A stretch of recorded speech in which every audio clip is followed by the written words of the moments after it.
Hello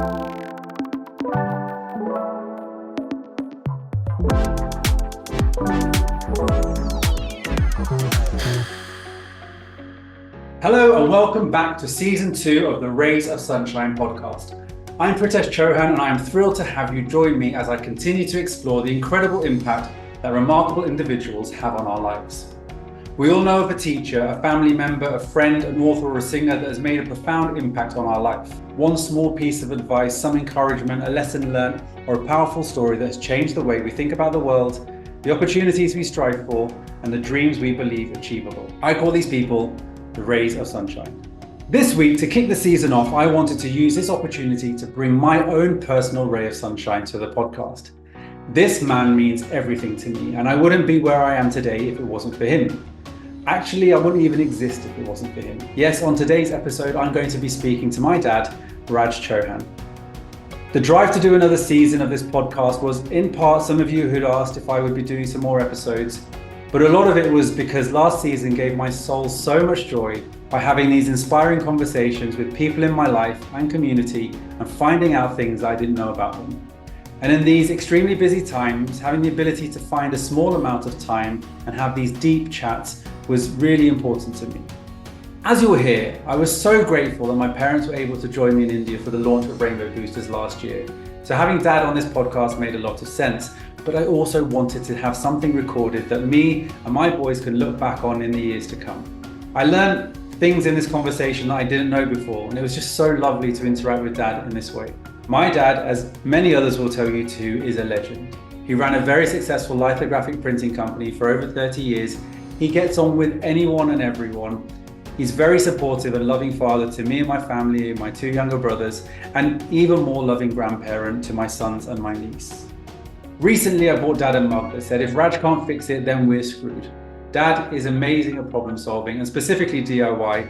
He's extremely resourceful and I've learned so much from him over the years. I do feel very grateful to be able to call him my father, and I hope you enjoyed this episode as much as I enjoyed recording it. Hi Dad, how are you? I'm really well, thank you, Pradesh. Good, well thanks for agreeing to do this. As you know, this is the Rays of Sunshine podcast, and at the beginning of every episode, I ask everyone, who is your specific ray of sunshine? Who is the person, teacher, or artist that's had the biggest impact on your life, and how have they shaped who you are today? The greatest inspirer, person who made an impression on my life were my parents. At a very young age, we had a house full of young children, and I was wondering who they were. Only later to find out that they were children who didn't have access to education or schools in the villages around where we were in Kenya at the time when we arrived from India, or they had arrived from India. And so it just happened to be almost in my genes from the word go that my dad and my mom were doing these things and housing children, giving them shelter, giving them food, and made them part of our family. Now, to give that much of oneself at that time, it has to create or leave an impression that is so intense that you work off that for the rest of your lives. Whilst we are all, still a fairly, I wouldn't say poor, but moderately poor, right? Surrounding. To then have a little and then to share that as well, that has to have a profound effect on anybody. Yeah. But when you're young, you don't notice all these things. But when you reflect back over time, you say, wow, look at this and look at that. And they worked hard. But this is something also comes naturally as a trait from your inherited trait from your parents or your friends or people around you. So these people made an impression on me, and it didn't stop with the children. It was just spread with other people, young people who were coming to find their fortunes from India to our Eldoret in Kenya, would somehow hone in on this home of ours, and people would say, go to Narottambai, go to Gangavan. And their lives, immense strides in their lives came from that little help at that early on age where people, Bapuji, helped them in whatever way they could by giving them shelter, giving them food, and instantaneous wages as well for their hard work, and set them up in businesses further down the line, help to helped them to overcome their own difficulties, but also gave them hope and reassurance that they could achieve things. Yeah. And remind me, how many of your actual siblings were in that house first? Because, most of us now, most of my friends, there's the 2 kids or 3 kids, and we're focused on our life, but there are a lot more kids in that house of your own family before other Yeah, kids, right? in the days gone by, everyone had large families. There were 7 of us together. Right. Yeah. So, there's big family to cater for already. Yeah.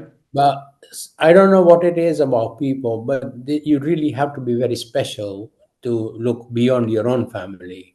So this is something that you discover, and I believe that people who give get more than they give somehow. Yeah, the joy and the realization of somebody else's dreams, and I believe that that in itself is the solution, or the bearing they get from people, that whilst they might not have achieved things themselves, but by helping others achieve, that in itself is the greatest sort of satisfaction. Yeah. You were surrounded by, like, in the same way that I am with you and mum, surrounded by these inspirations and people that lead by example and do good things, and help others and live a full life in that sense. But can you recall a moment in your personal life or career when a small change, an intervention, or an opportunity like had a transformative impact which altered the course of your life in a significant way?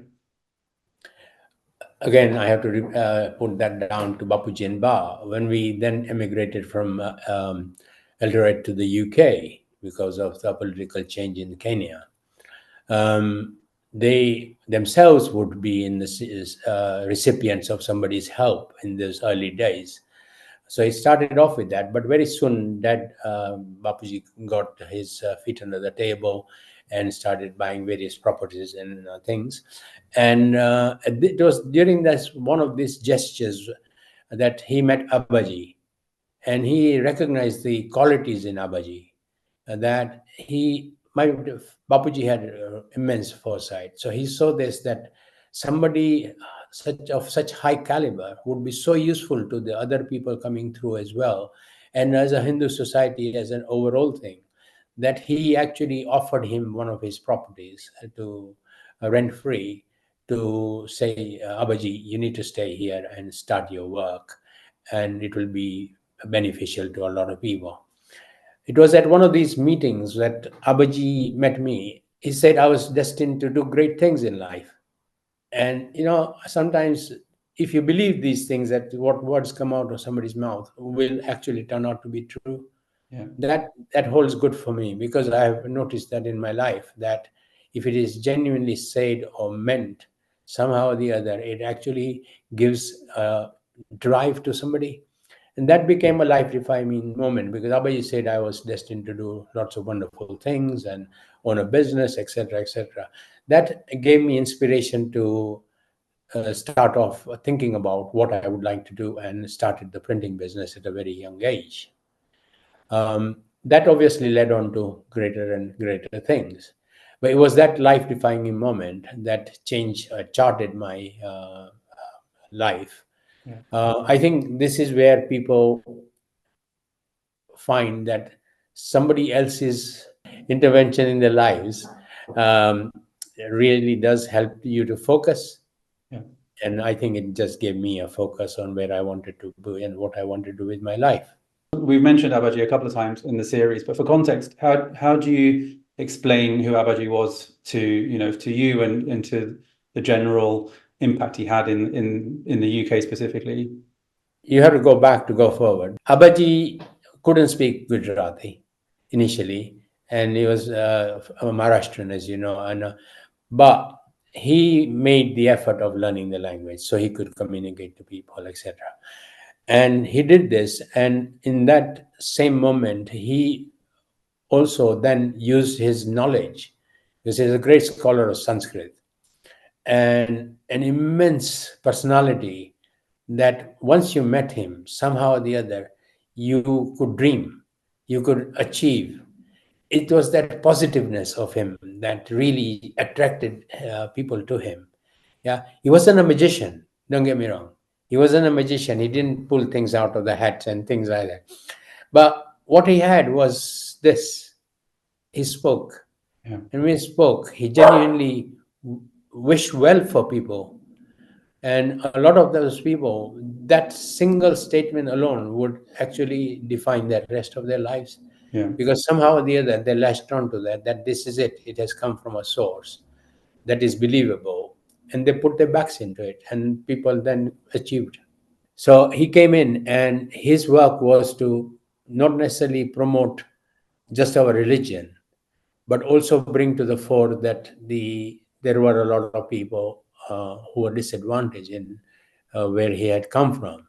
So whatever hard-earned money he received for his services, pujas, and anything else, he then was distributing that back home to a lot of children from here.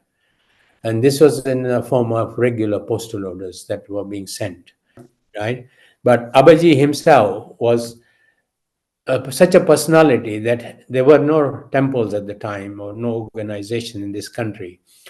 And he somehow or the other encouraged people to start creating temples, or somebody had an idea, he would bring them together and saying, right, today we are going to start fundraising for this. And he would put whatever little he had in his own pocket. And hence many temples around the country were inspired through him, and he's built. And I would say he was the cornerstone and the founding stone of our Hindu religion in the UK, where he put his back into so many organizations, so many people. And his trait was simple, that individually he can do so much, but collectively we can do a lot more. In the first episode of this podcast, we spoke to Navi, and Navi's a close family friend, and he calls you and Mum his rays of sunshine, right? After Abaji, there's a whole episode on his journey that you can go back and listen to. But for you specifically, can you describe his journey from your point of view and what it was like seeing him grow and achieve so much against all the odds? Navi is one of the recipients of Abaji's postal orders, right? That's all I knew of that at the time. And that has now we have become his rays of sunshine through this, which is great a feeling to have. But we were not the only people, really. We shouldn't take just the credit for it. But Abaji was the main person who helped him. But what had happened is, Abaji, in the same way he told me, he had told Navi that he was also destined for greater things, and then he would go and study in the UK. But when Abaji passed away, we took his ashes to India. And this is when I reconnected with Navi. I knew of Navi, but not to the level where he then opened up to me and said that his life and his dreams would be shattered ongoing from that point on. And I said, why is that? He says, well, Abaji was my inspirer and he was our support system, etc. And I said, so fine, just keep on dreaming and you never know what comes. So at that point, I told him to get his passport ready, and which he did, came back home. And somehow the environment creates this just giving environment within the family or the structure you brought in, because you've seen the result of it, right? And this is what happened. I came back home and I told Mom that we should help Navi, because obviously his life can't just stop where it is. So it wasn't a matter of, now he was at a point where it wasn't just a matter of sending him a few postal orders. It was a much bigger need.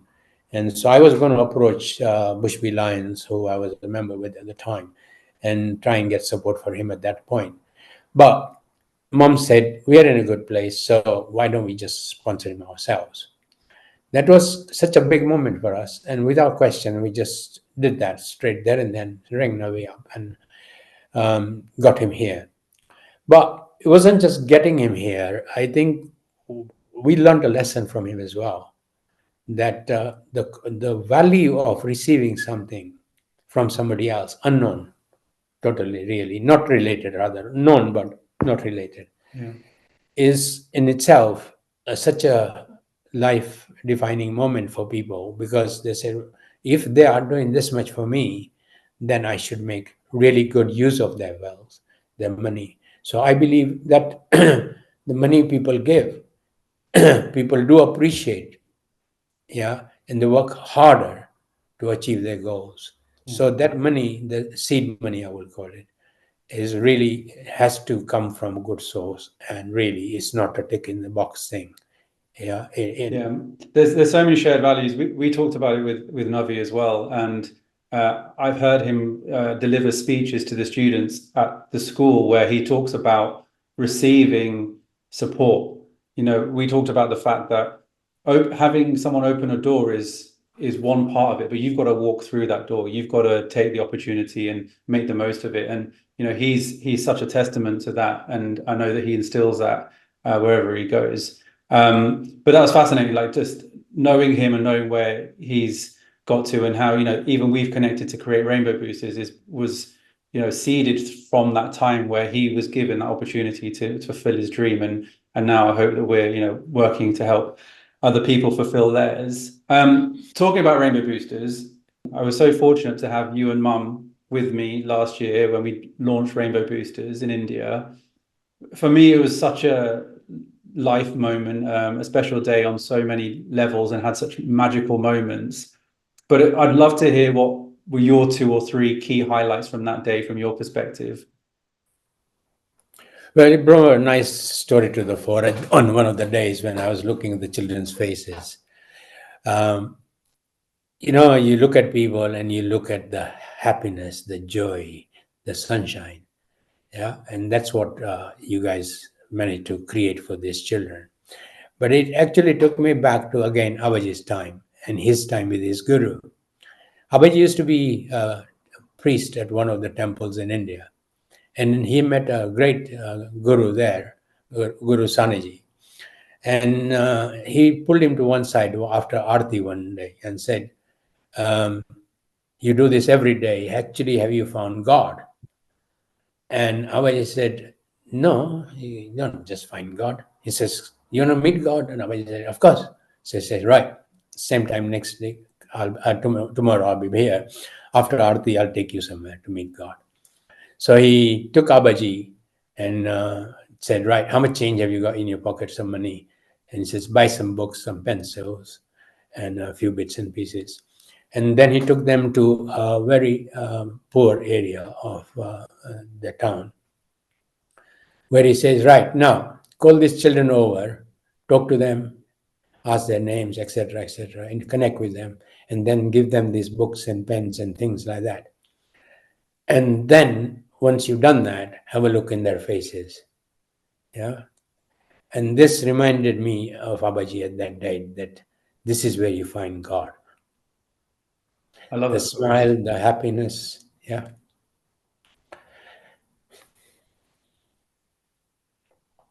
People say you can buy happiness with wealth. It's not that. It's a little happiness at the right time. Simple thing like books, pens. Yeah. So people who really, unless they experience it themselves, it's difficult to say, do this and do that. I think the Rainbow Boosters Kumar Foundation and Pandit Abaji Foundation, the collaborative effort, as you see, you picked up the baton, but these guys also join hands with you. So if there is a good thing that starts happening, yeah, you can see how much it can flourish too, right? And you saw the joy on those children's faces. And to me, it took me back to the time where it was one person that we had helped Navi, but in turn, look at this, hundreds of children. Yeah. So this is what life is about. The other thing, I think, just the kids having fun, I think is very different for them to feel connected with all of us. Yeah, somehow saying, people are apprehensive, saying, why are they doing this for us? But they just took to us as part of parcel, made us their family, we made them ours. That in itself is the biggest gift, more than the computers. The feeling we had for each other, right? Where that bond, I think, will last a long lifetime to all of us. That is what we came away with.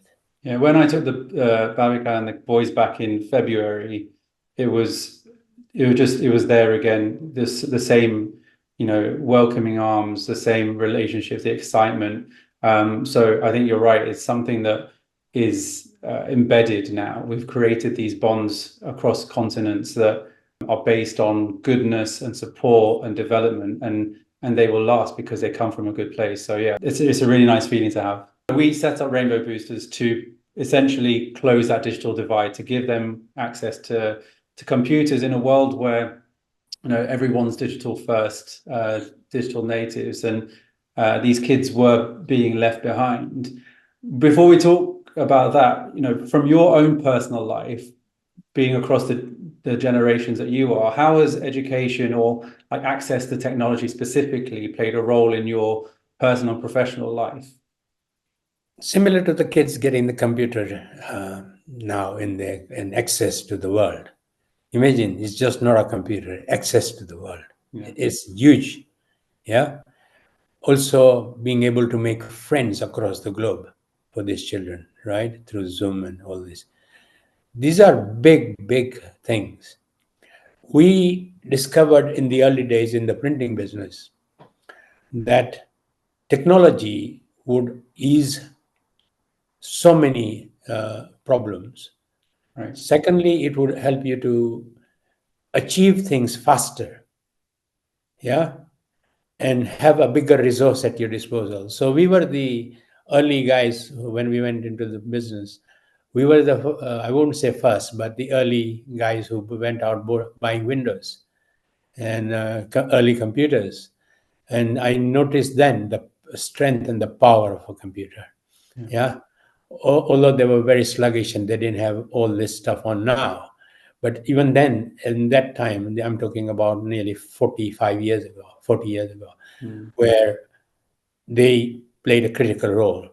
It helped us to plan ahead, saying, yeah, we can do this, we can do this, we can do this. And so that technology, and then that held us in good stead for the rest of our career, where we were always buying equipment that was at the latest innovation or whatever, not for the sake of showing off to somebody else, but to apply it in our business, which helped us to then become one of the strongest printers in the UK, as you know, and supplying world-class brands. Yeah. So it allows you to be able to reach goals that sometimes we would struggle within whatever resource we had. Yeah. So I think technology plays a significant part. I think the way you, Navi, Ray, and the three organizations, the way you've structured this is actually more than technology. Yeah. Is the actual commitment, the involvement at a grassroots level, where you've gone in and identified and helped and nurture and guide these guys through. That in itself is innovative, because that's a big plus. Whereas people do actually donate, it's not as if people don't give, but then they're left to their own resources. Here you've gone that extra mile, and that extra mile is going to make the difference.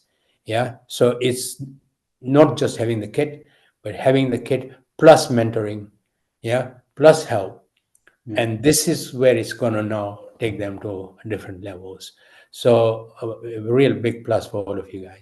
The Rainbow Boosters idea in its very early concept, its simplest level, was to get my community, people around me, to help another community. Much of that was inspired by you and Mum, helping your community or ours in such a much bigger way, on a more frequent way throughout our lifetime, me growing up. Why have you prioritized supporting others in the way that you have, and why do you take such a proactive way to support others? Big question. I wish there was a simple enough answer. Yeah. But again, it stems from learning different, listening to different people, and great people who have gone before us, Bapuji, Abaji, all of them used to say, it is from the Gita. People nowadays have to come to terms where saying, mine, mine, mine. I've achieved this and I've achieved this and I've done this and I've done that and got this much wealth. But if you take a leaf out of their books, they look at it things like this: I came empty-handed, and I will go empty-handed. But during the time when you have that wealth, which it could be your own earned or you've inherited, whatever, doesn't matter. That wealth you have in your hand is not yours. You are merely a custodian of that wealth in that interim period. So then to actually make good use of it really takes guts. Yeah. Otherwise, what is the difference? Yeah, you've not achieved anything. You've lived a great life, but that wealth was not put to good use. And you leave it here as well anyway. So while you got it, a big message here for people: use it for good. Because by giving, you will be receiving so much more than just people nowadays. The philosophy is you give and God will give you 20% back. It's not about that. It's just seeing the joy you bring into people and how a little change in their lives impacts their whole family, the whole environment. Yeah. So, and things don't happen without money. We all need to know that. Yeah. And we've noticed that if you've got some and you give some, then more will come and you give more. And somehow the cycle just doesn't stop. But it's not a trait that everybody has. We were very, very fortunate that we were brought up in the people around us. So it's not about a trip or a boost or a fix. It's just purely natural thing to do. And if you have surplus, use it, because at the end of the day, if you've improved somebody's life and brought joy to them, that's an immense feeling. As you notice, some people do it and they'll give somebody and they like lots of photographs of their publicity everywhere. Yeah, it is for that reason. So that's not really. Yeah. It's where you do it discreetly, ongoing, with whatever means you have, however means you have. Sometimes not about money, just about mentorship, just about encouragement. It could be in multiple ways. But really, to get engaged, you should really get engaged. And by joining with an organization that's already actually showing that they are making that change for people, and seeing it firsthand, where whatever even the donations they've given you, they've been put to good use. And it's a bit like I want to just take away some of the glossiness as well. To help sometimes is really hard because you have your own stuff going on, right? And I think my point was that throughout adversity, throughout everything that was going on, your mum continued to help others. And this is not financial. This is about turning up for other people. It's about being supportive. It's through challenging moments in their life that you and mum are always there. And the answer was because when you give something, you receive something. It gives you some feeling back that you did something that helped someone else. And that in itself is such a powerful feeling.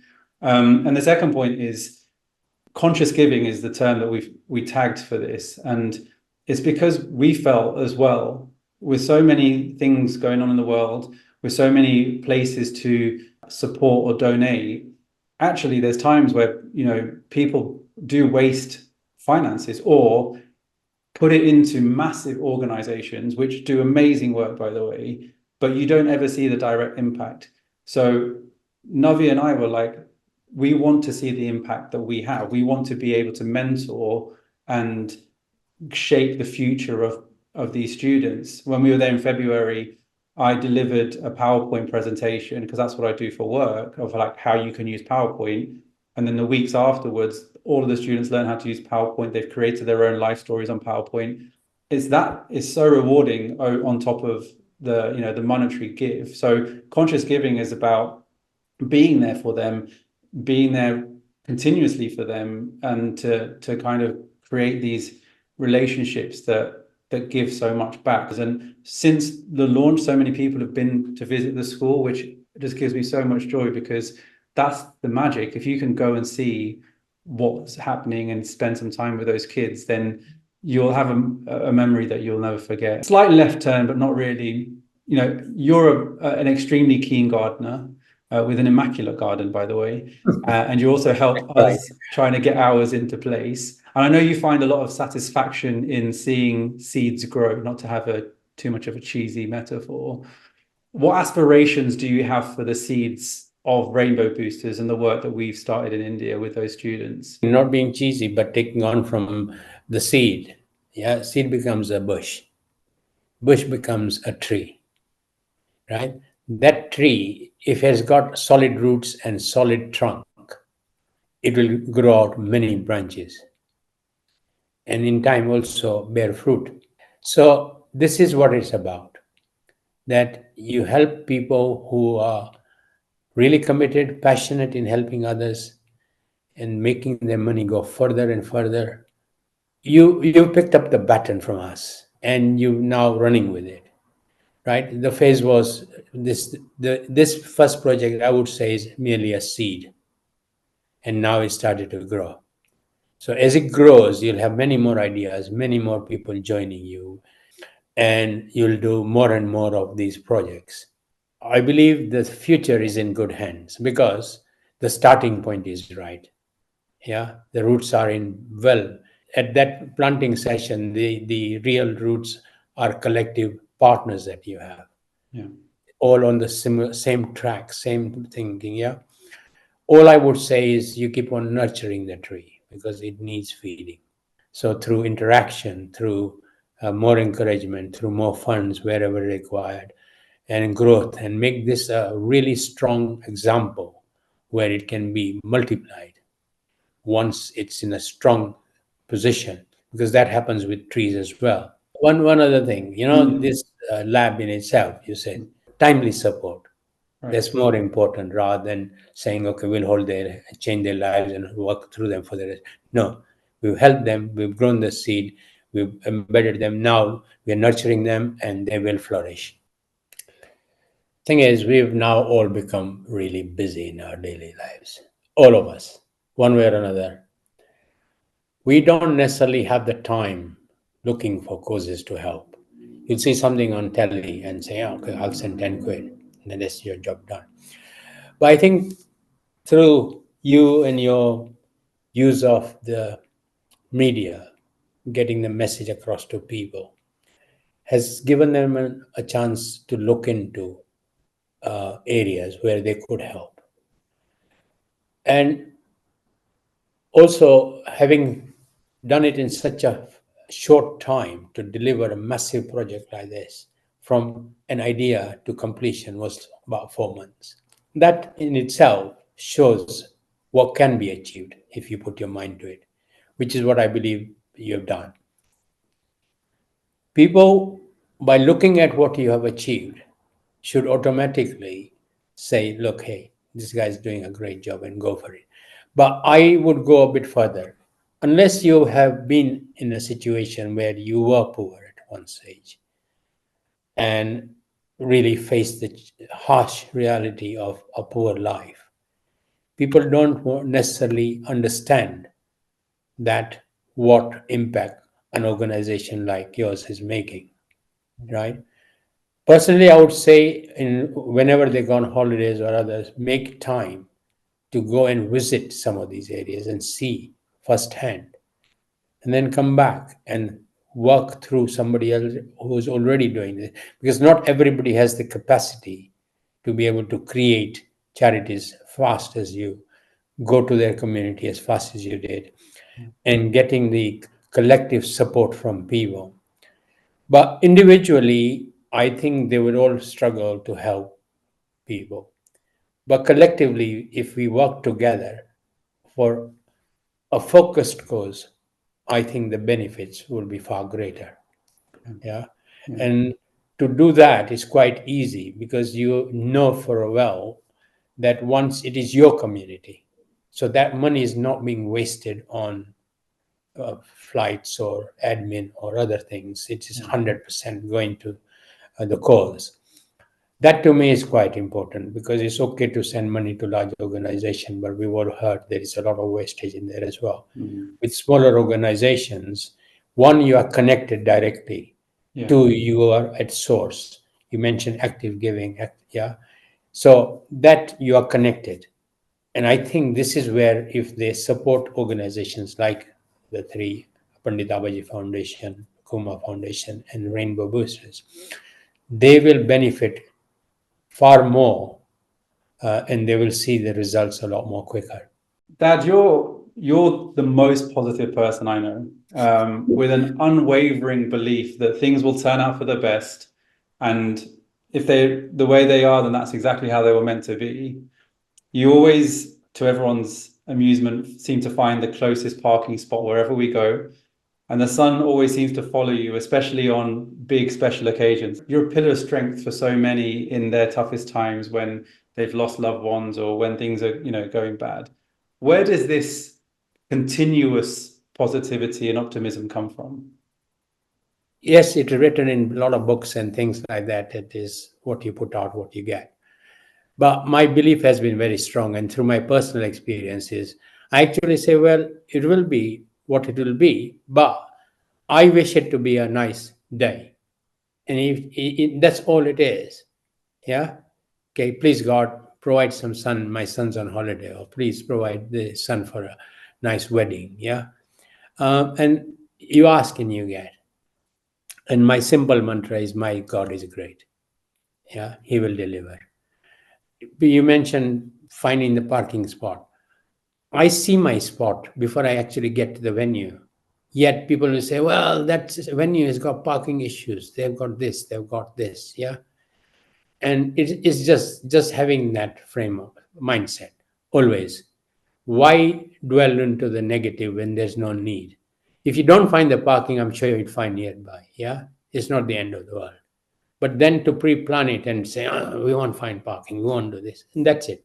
It's just a simple mindset thing. I've always had that, always said, in business throughout our lives, Mom will tell you, I would take an order irrespective of how the tight the deadline was, and the simple mantra was, it will be done. Yeah.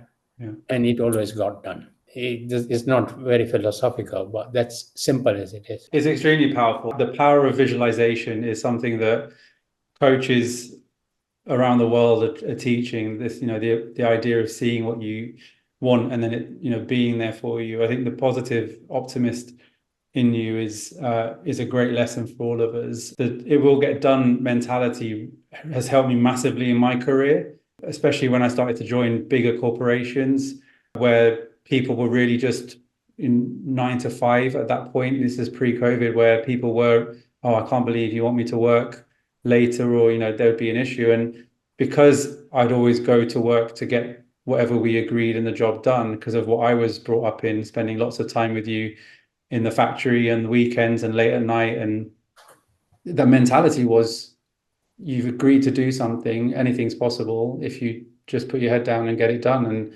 and get people to help you and work it through and communicate well. And that's held me in really good stead in my career. And I know so many people are so grateful for just that outlook, because it's becoming more and more rare. It brings in another story about Hemant Uncle and myself. It's not just me being positive, yeah, or having a positive mindset. Hemant Uncle and me are really good friends, and we go back a long way, right from the beginning of the business when we started. And I looked upon him, and he looked upon me, yeah, as like he's my mentor, and he looked at me as my mentor. It's just a thing which we didn't know. One day, and many times whenever we met around the globe, as you know, we saw the morning in, and we were still chatting. We couldn't remember what we chatted about all night, but we went into some deep places. It was immense conversations, yeah. It was during this one of these conversations that I said, why are you friends with me? And I asked him the same question, why are you friends with me? So he said this. He said, Raj, I have never met a more positive person than you, right? And I was really chuffed about that. And I said the same thing to him. He didn't realize it. But the way he's articulate, right? The way he goes about his life, the way he talks to people, yeah, and how he makes them feel. That in itself is a quality. It doesn't have to be positivity. Yeah. it can be a great quality in a person of a different nature. And I think this is where we all need to learn and live, that each one of us has something to give. Yeah, so it doesn't always have to be money. Money is the most essential requirement, yes.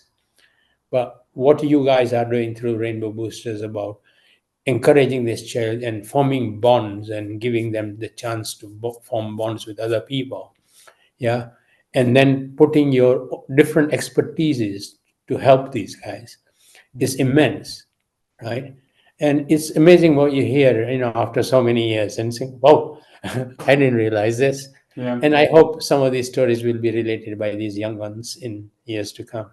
The thing I want to pull out here is, I found myself in situations recently with people passing away on different sides of the family, where you sit together or you have conversations and everyone reflects on that person or the joy and the memory that they have, but they also always seem to have this slight regret for not really telling that person how they felt whilst they were here.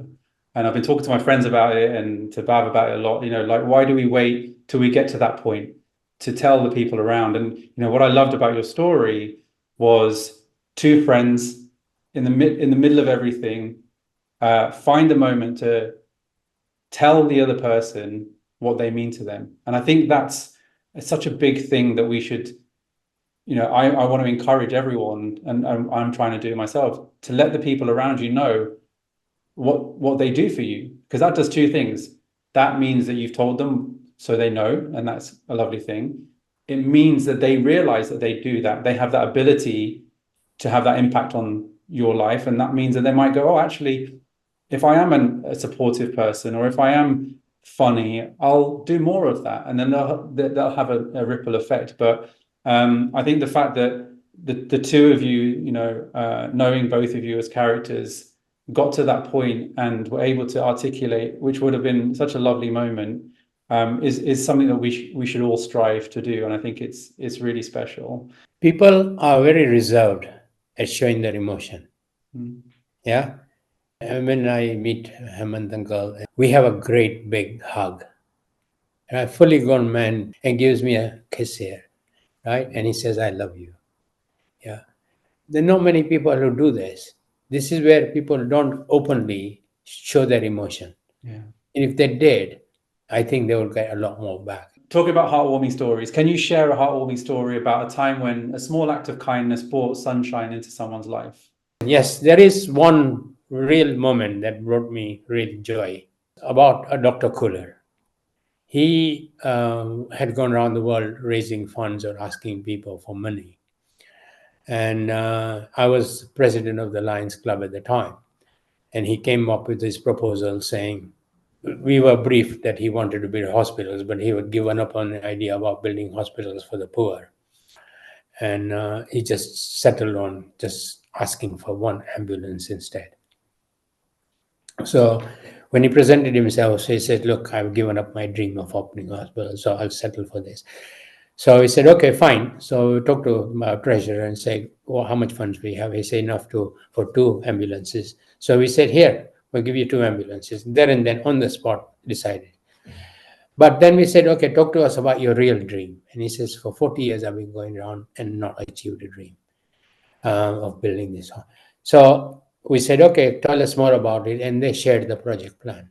That turned into a fully fledged hospital now in Faridabad, where they actually provide free medication, free operations to anybody who hasn't got the means.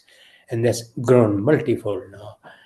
We went there some years back, and it was great to see the deliverance of his promise or what he wanted to do. Yeah. And these sort of moments are few in your lifetime. So that's one of them. Another one was in the printing business. James, as you know, he had come from Jamaica, from a very poor, and to make his life here with his parents. Again, big family, 8, 9 siblings, and they found a council flat. And so he was looking for work, and he went to Nizar uncle, and he said, "I can't employ him because I don't need him. I haven't got the need for him. But will you help him, because he's such a nice young boy. He was such a young boy. He's only 16 at the time. Yeah.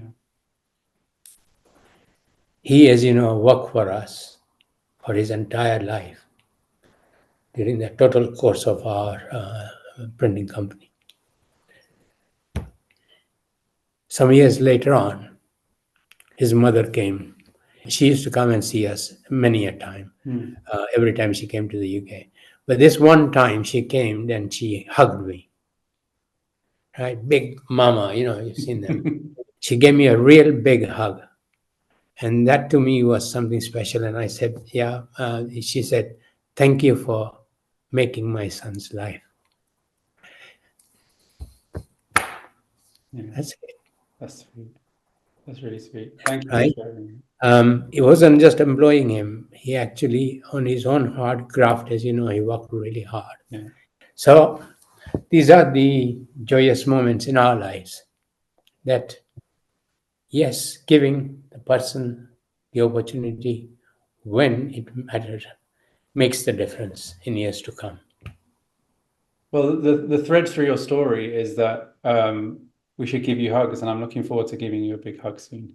Thank you for sharing those stories. Right, to close out, I always ask everyone to share one positive message or quote that has inspired you throughout your life and continues to motivate you. I know you have lots of them because we hear them at different intervals, but what's the one you've chosen to share with me? A strong belief from my personal experience is that almost everything is achievable. Once you have the courage to start, you will find the courage to finish. Yeah, resulting in amazing feeling of achievement and confidence. You've got it within yourselves to bring that attitudinal change. Yeah. Yes, you need help, but you don't always need help. It's just do the thing, get on with it, right? Find the courage. Find the courage to do it. I love that. Thank you. Like you do that, you find the courage to talk to your dad. I'm not found this easy. It's difficult because it almost feels that you're banging your own drum. Yeah. But on the other side of the fence, I've always said to people, credit where is due. People who give, who do, should be credited. That to set an example for others to follow for that reason. That's 100% the reason. Selfishly, I keep putting my friends and my family in this awkward position to talk when they're not necessarily always doing that, even though I talk a lot. But it's more because there are nuggets, there's little things, there's stuff that I've learned today and heard today that I've never heard before. I'm very lucky, as the rest of the family, to be exposed to you in our everyday life. Whereas I wanted to use this platform to share that with others, because I know around the world as well, there'll be lots of people that are really interested to hear from you in this way. So thank you for putting yourself out there, doing all the prep for me, and just thank you for being everything that you are. And for now, thank you for the support in Rainbow Boosters and this podcast. I love you lots, and I'll give you a big hug when I see you. Thanks. Looking forward to seeing you as well, Baba. I love you very much. Bye. Take care. Bye. Thank you for listening. I hope you found some inspiration in our conversation.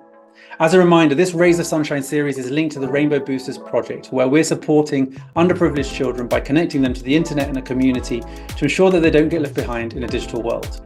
At the heart of this campaign is an idea called conscious giving. By donating both time and money to the project, you have the ability to directly see the impact that you're having.